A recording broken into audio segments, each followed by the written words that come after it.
Does it ever bother you to think about the fact that the character that you're watching, like Zosia, for example, you're watching Zosia, and then you try and tell yourself, or I try and tell myself, when I'm watching another scene with another us person, with another pluribi, and I try to imagine, I'm like, well, part of this like thought experiment is that each human that the hive mind is infecting is just a body, so it's just my like little human monkey brain that won't let me view this person as exactly the same as the character that I've like invested in. And do I only like Zosia because she's pretty or because I'm familiar with her? And I want to argue that the answer is no. And that's what I'm going to get into. But like, the answer might be yes. The alternative theory, if we are supposed to attach to certain bodies over others, then I think that it's necessary to believe that the body has some impact still on the character. The body and the mind are both separate parts of like what makes a person a person. And here's why. It seems very important to the hive mind to collect all of the minds in the world. And it would seem easy to conclude from that the bodies are not important, that they might be important as far as numbers, as far as they obviously don't like to kill people, they like to keep people alive, they like peace and happiness and whatever. And so the bodies dying are sad, but that's kind of it. It's just ants on a farm and we want to have more of them and we don't want to be the ones who have killed them, but they're all exactly the same. And no individual experience of any one ant really makes a difference. It maybe makes a difference that we have more of them. We can get more work done if we have more of them.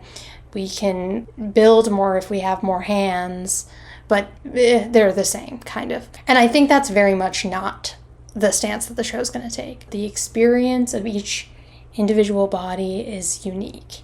I think it's easy to think that Zosia's valuable because she looks like the pirate lady, or she looks like the pirate character in Carol's book, and so therefore Carol likes her, that she's useful to that extent, but she's not any more like useful than any other person, other than the fact that Carol views her that way. And that's kind of like a view where you're kind of coddling Carol, and you're saying, well, Carol is still a little person, she's still a little human, and she sees people as individuals, and so we're going to send her this body and trick her into thinking that this body is special.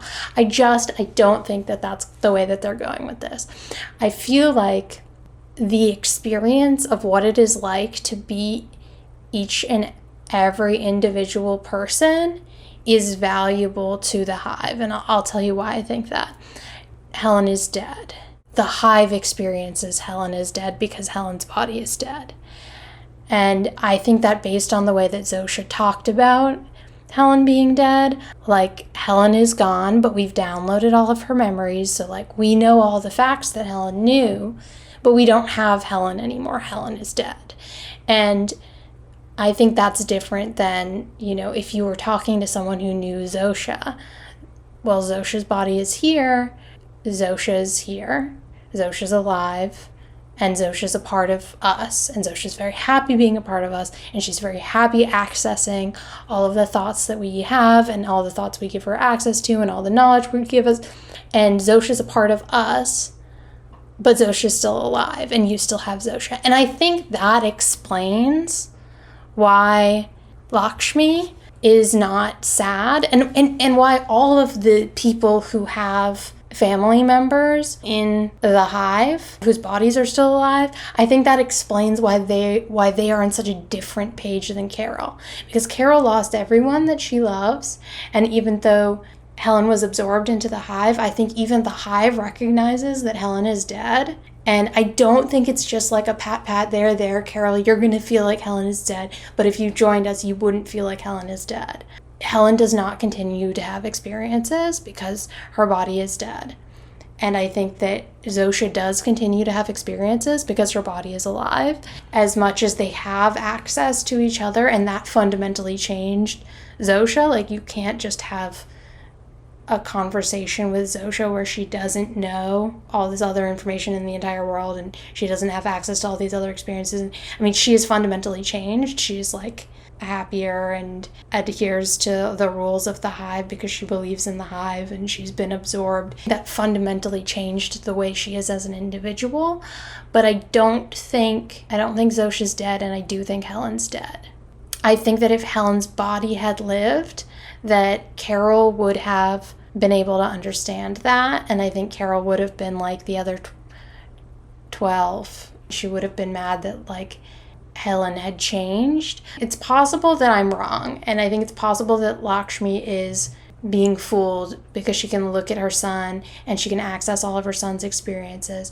But I think the difference would be whether or not you believe that her son is continuing to have experiences or not, would be like the difference between whether or not he exists. And I think he is continuing to have experiences and that he is not dead, and that is different from someone who doesn't have a body anymore. I think we'll figure that out when people get unlinked. And I think I would be, at this point in my thinking, like narratively disappointed if when the people become unlinked, because I do think someone's going to become unlinked, if not everyone. I would be disappointed if they weren't fundamentally changed. If they did go through these experiences and then somehow like brought their mind back into their body and no longer could access the Hive, it would not make as much sense to me if they had like amnesia about the whole experience. I think it would make sense if they move forward and forget things, and they, like, maybe if it's Zosia that gets separated from the Hive, or if it's everybody. But, like, for example, it's everybody and we're following Zosia. If she gets separated from the Hive, and then you just immediately say, okay, go fly that plane, I think she would be able to do it, because I think she still has access to that information, and she's done it before, and her body's done it before. But if you then said, go cook a Michelin star dinner, I think she would be like, now how did I do that? And it would start to fade over time. I don't actually think her body would know English. Maybe it would. She's been doing it for so long. I guess this all comes down to, I do think the show is going to take kind of a stance on whether or not the body is an essential part of who you are. And I think that it is. And I think that is how we're going to get to the fact that Helen is dead and Zosia is her own person, even if she never separates from the Hive. And I think that is why the Hive people sometimes refer to Zosia as her and not as we or us. And I've seen some people talking about how that could indicate either that Zosia's already been separated sometimes, or that they're just doing it for Carol's benefit. But I don't think they'd do that for Carol's benefit unless she asked them to, unless she said, like, can you please refer to yourself as I? Because it makes me less creeped out. I think they're referring to the body, and I think the show is taking the stance that the body is also a part of being human.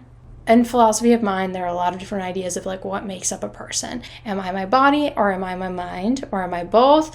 If I am both, do those two things interact? How does a mental thing interact with a physical thing? Do they react one way, or do they react both ways, where they affect each other both ways? And is it possible to figure out? Yeah, or are we just physical stuff? I think the show is taking like an interactivist stance, which is I am a mind and a body, and they do interact with each other. And whatever makes up the Pluribus, whatever makes up the Hive, is a mental thing interacting with the physical things. And if the physical things are still alive, that is an essential part of becoming one again, if that's the way the show goes. And I don't even think that's the way the show has to go, even if the people never separate back out from the Pluribus, from the Hive. They're different from one another. I think this is interesting. I think this is like important to me because when I watch the show, I have that feeling of like, I don't want to be the bad little human who can't like see what we're supposed to see. And what we're supposed to see is that the bodies and the experiences as though the bodies don't matter. But I think that they do. And I was kind of thinking about it like, if your brain is the central brain of the Pluribus, if you are the hive, and you're just this one person, that's how you feel mentally. But you control all of your fingers, for example. And let's say that one of your fingers can feel heat. None of your other fingers are able to like touch a pan and know whether it's hot or not. And one of your fingers is like really susceptible to like soft things. And like none of your other fingers can like pet a kitten. I'm gonna cut off one of your fingers. If I cut off your finger that feels soft things, you can never pet a kitten again.